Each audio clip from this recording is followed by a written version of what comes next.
Proposition 22. On Prop 22. Prop 22. Proposition 22. Proposition 22. The issue of employee benefits that comes with Proposition 22 starts with Assembly Bill Number 5.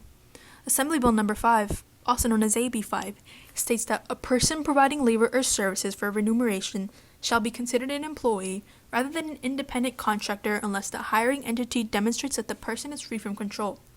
In 2019, when the bill was passed, it made a great deal to explain new changes that decided whether someone was an independent contractor or an employee. In Section 2 of AB 5, they go further and propose that if corporations were to follow all conditions that would prove that their workers classify under independent contractors, they could continue to do so without AB 5 making an effect on their work. Some of those conditions that need to be followed are the individual needs to be free from control and direction of the hiring entity in connection with performance of the work. Performs work that is outside the usual course of the hiring entity's business, and as well as customarily engage in an independently established trade, occupation, or business of the same nature.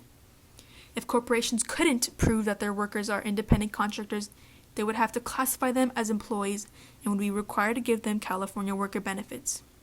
Since the passing of Proposition 22, and with the help of $180 million in advertisement from Uber and Lyft, this could be a red flag for us in California. But for other corporations in California, it could be a way to buy laws for their own personal gain. But before we look into that, let's take a quick summary at the issue at hand. Ever since Assembly Bill 5, AB 5, went into effect in California, there has been a dispute with transportation and delivery driver companies and the state of California. The law, which made it extremely harder for big companies to hire workers as independent contractors, was implemented. But corporations like Uber and Lyft and other driving services refuse to abide by the law, stating that their workers aren't employees and rather independent contractors. The push for Proposition 22, which would allow these corporations to continue to hire their workers without providing employee benefits that were mandated under AB 5. The stakeholders of this issue can be seen as gig worker corporations and the California government through a debate between supporters, Uber and Lyft, and oppositionist Attorney General Xavier Becerra of Proposition 22. Gig worker corporations like Uber and Lyft are in favor of Proposition 22, and if not passed, they claim that they will only be able to hire a small percentage of their workers to continue working for them, which will create less job flexibility. The California State Attorney General, Xavier Becerra, is against the proposition, meaning that if not passed, Uber and Lyft companies would be required to hire their workers as employees and offer them benefits. Uber and Lyft spent over $180 million on ads, which ultimately led to the passing of Proposition 22, which is a major red flag considering that corporations now have a way to buy state laws to help them for their own personal gain. In this graph, you will see two different Proposition 22 contributions to each campaign. The Yes on 22 campaign racked up $188 million. Uber provided almost $51 million into the campaign. Uber provided Lyft provided $48 million, DoorDash gave almost $48 million, Instacart gave $27 million, and Postmates gave $11 million. But No on 22 only received $15 million from major unions and labor organizations. That's 1,200% more than the Yes on 22 gave in contributions to No on 22. That money was used to hire consultants, lobbyists, and public relation firms and more. And you can really see where this money went towards. In all aspects of life, we saw these ads on Yes on 22 all over social media. They launched a ton of ads for television and social media, and even their own apps. Uber and Lyft have been aggressively putting their ads everywhere. And since they were able to pass Proposition 22, it is clearly proven that they in fact bought a law. This will hands down give corporate America the option to possibly deregulate and permanently create laws for their own benefits. They were able to showcase their side of the argument to California without leaving any room for the opposing side, essentially silencing the others. Pictured here is Dara Khosrowshahi, the CEO of Uber. In a New York Times article, he shared that Uber would only have full-time jobs for a small fraction of our current drivers. Rides would be more expensive, which would significantly reduce the number of rides people can take, and in turn, the number of drivers need to provide those trips. Uber would not be as widely available to riders, and drivers would lose flexibility that they they have today if they became employees. Saying that if these corporations like Uber, Lyft, Instacart, and DoorDash were forced to comply with AB5, they would have to treat their workers as employees, and more than 70% of their California workers would be forced to quit. In support is the National Black Chamber of Commerce. They claim that Proposition 22 threatens to take away the right of Californians to work as independent contractors with flexible schedules, with app-based platforms to become employees with flat wages and set schedules.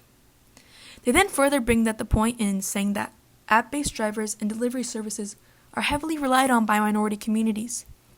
But taking a look at this deeper, Proposition 22 is a scheme against app-based drivers created by corporations so that they won't have to treat their workers fairly. Proposition 22 will give those BIPOC workers a smaller chance of being able to obtain all employee benefits for app-based drivers under AB5, meaning narrowing anti-discrimination protection of those workers. The CDC reported that a majority of those with COVID are people of color.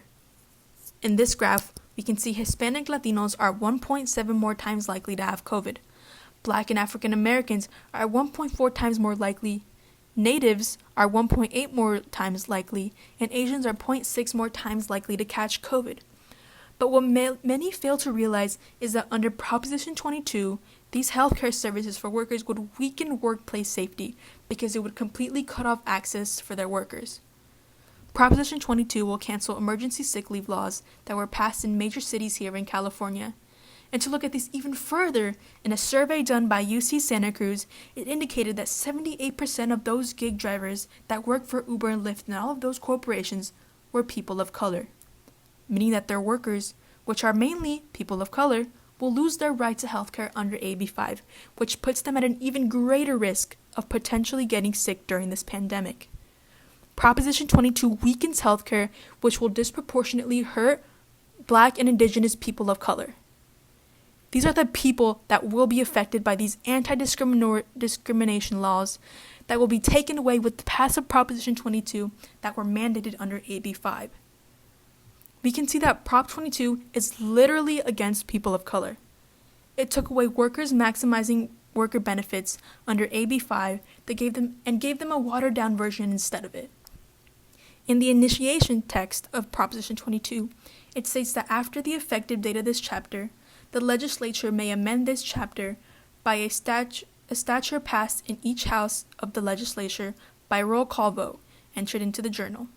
7/8 of the membership concurring, provided that the statute is consistent with and further the purpose of this chapter. This is a major loss, considering that it will take 7/8 of lawmakers to agree to possibly go back and change it. But even then, the spokesperson for Yes on 22, Jeff Vedder, said that the legislator couldn't completely undo the new law, but there's also flexibility in place to make tweaks in the future that become necessary. With the win here in California, Uber and Lyft are already beginning to do the same in other states around the U.S. The win of Proposition 22 in California, they have already expanded them to other states. Lyft has already given this campaign $1.2 million to start it up in Illinois. And an Illinois representative, Will Guzzardi, said that we're hoping to introduce something that will hopefully classify app-based workers as employees. Lawmakers like AOC and Attorney General Bakar have already shown their disapproval of Proposition 22 and are afraid of what money can buy in later propositions and measures to come. Ocasio-Cortez said she was very concerned about the role that Uber executives would play in administration after we saw what happened in California in Prop 22. She too is concerned that New York will be soon under attack by Uber and Lyft. And California Attorney General Xavier Becerra then states that Californians have fought long and hard for paycheck and benefit protections. Uber and Lyft use their muscle and clout to resist treating their drivers as workers entitled to those paychecks and worker benefits. These big corporations will see Proposition 22 as a way to finally have a new way to possibly manipulate the law by buying hundreds and millions of dollars in advertisements. As essential workers like these app-based drivers are left out of the dust, we will see an increase in these kinds of propositions and measures in the long run, which will disproportionately affect people of color. And to put it simply, Essential workers of color deserve better.